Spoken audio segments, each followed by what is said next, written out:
It was supposed to be just another quiet morning in Maple Hollow, a town where the loudest sound you'd ever hear was a screen door slamming shut or the laughter of children chasing fireflies at dusk. But on one fog-laced dawn in 1996, silence took on a new meaning. It wasn't peace anymore, it was absence. A local woman named Clara Jennings never made it home from her early morning jog. Her running shoes were found neatly on the roadside, as if she'd stepped out of them mid-stride. No witnesses, no struggle, just silence and a patch of disturbed soil beneath a maple tree. For days, the town searched, volunteers, dogs, helicopters. They found her a week later, in the woods behind the old railroad tracks. Her body told little, and the scene even less. No fingerprints, no DNA, no motive. Only whispers and grief lingered long after the funeral flowers wilted. The detectives called it random. The locals called it cursed. And after a few years, they stopped calling it anything at all. The case went cold, buried beneath boxes of failed leads, forgotten tips, and the quiet hum of time. But sometimes, evidence doesn't stay quiet forever. Sometimes, the smallest things, a fiber, a fragment, a speck of dust, hold onto their truth, waiting for science to finally listen. Maple Hollow was the kind of town that looked perfect on postcards. Tree-lined streets, white fences, church on Sundays, and neighbors who waved whether they liked you or not. But beneath its quiet charm, there were lines, unspoken ones, lines that decided who got believed, who got blamed, and who got forgotten. Clara Jennings, 32, African-American, a mother of one, a nurse at the county hospital, crossed one of those lines every day she walked to work. In a town where only 3% looked like her, she was visible when it was convenient and invisible when it mattered most. When her body was found, the story was already being written, and not by the truth. They said maybe she had enemies, maybe she provoked someone, maybe she'd gone jogging where she shouldn't have. But what they didn't say spoke louder. That an innocent black woman in a white suburban town had become another cold statistic, not because the clues weren't there, but because no one wanted to see them. The first detective on the case retired early. The second got transferred. And as years slipped by, Clara's name faded from the headlines, her case file tucked away on a forgotten shelf in the county evidence room. Her son, David Jennings, grew up carrying a question that no one seemed to want answered. Who killed my mother?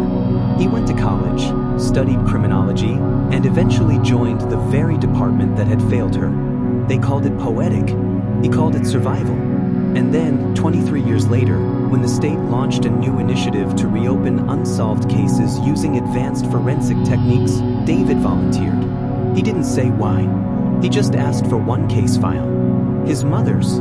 What he found inside was what you'd expect from the late 90s. Old photographs, faded reports, and one small, sealed plastic bag labeled Exhibit 14B. Inside it, a single, pale blue fiber.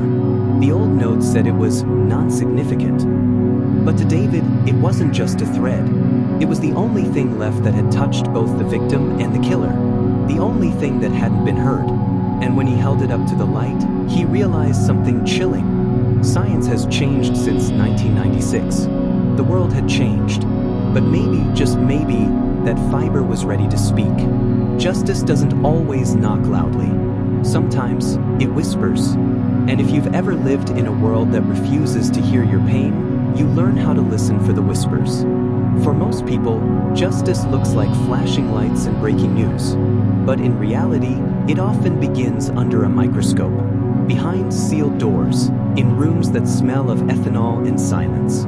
Where truth isn't shouted, it's examined. Detective David Jennings handed over Exhibit 14B to the state's new forensic analysis unit, the same fiber dismissed decades ago as non-significant. Now, armed with technology that could identify molecular traces and synthetic compositions invisible in the 1990s, the lab was prepared to give it a second chance. Dr. Elena Morales, lead forensic analyst, calm, methodical, the kind of scientist who believed every object told a story, placed the fiber under a spectroscopic scanner. Under magnification, it wasn't just blue. It was layered, synthetic polyester coated with fine particles of red-tinted soil, and something else, metallic residue. A microscopic fingerprint of a place, a moment, a life interrupted. Science was finally hearing what silence had been trying to say. They traced the fiber's chemical signature to a type of upholstery fabric manufactured in limited batches for a specific car model, a 1995 Dodge Ram. The model was rare in Maple Hollow at the time, only 6 registered owners.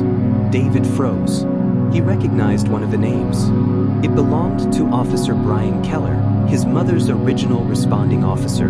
The same man who'd written, "No sign of struggle, likely voluntary disappearance." For 23 years, Keller had worn his badge proudly, coached Little League, and attended town meetings. The model citizen, the trusted voice, the man who had sworn that justice would be served, even as he buried the truth with his own hands. But science doesn't respect reputation. It doesn't care about uniform or history. It only speaks one language: evidence. When the lab matched the fiber to the exact seat material in Keller's old vehicle, it was enough to reopen the case officially. The small town that had stopped asking questions suddenly found itself staring at the one answer it never expected. Neighbors whispered again, but differently this time. The town that once dismissed Clara's case as bad luck began confronting what it really was: negligence, bias, and a quiet complicity that allowed injustice to grow roots. Keller was questioned, then arrested after DNA recovery from retested evidence found under Clara's fingernails, trace skin cells preserved by time and accident. It was over, or so it seemed. But for David Jennings, this wasn't about revenge. It was about restoration. Because in that moment, standing outside the courthouse, watching the same police department that once ignored his mother's case now publicly apologize, he realized something profound. Sometimes, justice doesn't arrive in thunder. It arrives quietly, through data, through diligence, through those who refuse to forget. In Maple Hollow, the wind still carried the same familiar silence. But it wasn't the same kind of silence anymore. Now, it carried the sound of accountability, the hum of machines that could uncover lies. And the echo of a son's promise was finally kept. Forensic science doesn't just solve crimes, it rewrites history. And sometimes, it's the smallest fragment, the quietest evidence, that speaks the loudest truths. Because justice may be delayed, but silence, eventually, always speaks. Maple Hollow hadn't changed much. The diner still opened at 6. The church bells still rang on Sundays. But the town's silence now carried weight, the kind that comes after truth finally breaks its way through years of denial. Clara Jennings' name was spoken again. Not as gossip, not as pity, but as recognition. The police department held a small memorial, the kind that tries to fix what paperwork and protocol can't. Reporters came and went, but the real story, the one that mattered, wasn't about the arrest. It was about the reckoning. Because for decades, Maple Hollow had prided itself on being safe. But whose safety were they talking about? Who got protected and who got profiled? When the killer was one of their own, the system didn't just fail Clara, it protected itself. Racism in Maple Hollow didn't look like shouting or burning crosses. It looked like the paperwork was misplaced, evidence mislabeled. A detective's hunch was dismissed because it didn't fit the story they wanted to tell. It looked like a woman's life being reduced to a footnote in someone else's comfort. David Jennings never sought the spotlight. He turned down interviews, avoided cameras.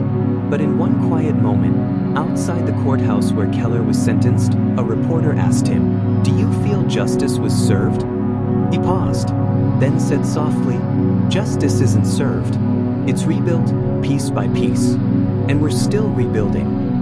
The forensic lab where the fiber was tested received a small grant that year to reopen more cold cases involving victims of color.